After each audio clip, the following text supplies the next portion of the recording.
好，啱啱講完呢個影樓之後呢，我哋轉一轉入另一條街啦。呢條街呢叫做榮光街啊。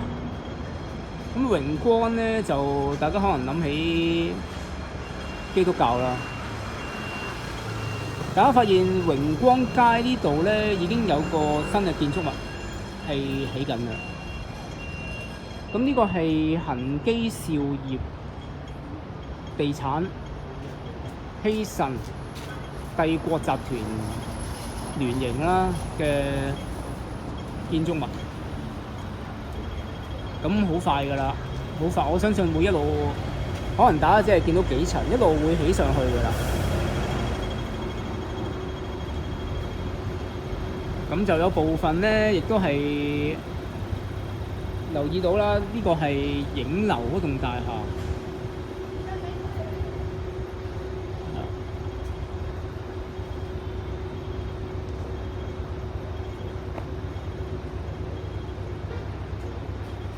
咁而前邊呢，大家見到白色圍板呢度呢，就已經都係拆咗樓㗎啦。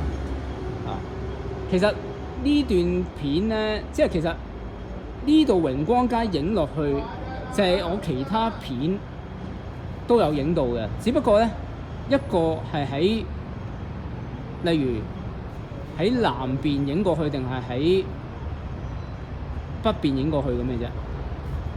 只不過我哋呢度係一條街，我喺呢個位影過去，但係我落下一條街喺呢邊影翻過嚟，就係咁嘅意思。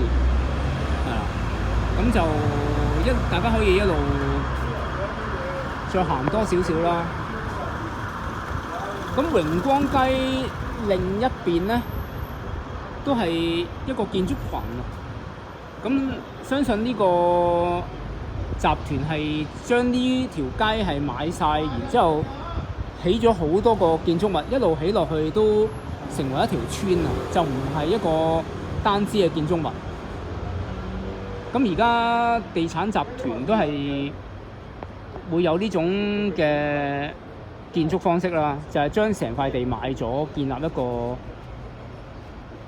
一個村莊啊。咁就唔會俾其他地產集團走去俗語就係插旗啦。咁佢係成個地盤霸咗，成個地域霸咗。咁大家如果有玩過呢個大富翁遊戲，就明白呢個道理啦。咁佢起樓嘅時候，一個地盤買晒過去，起嘅時候成本會慳咗，因為有協同效應。咁呢個就係地產商嘅賺錢嘅其中一個技巧啦。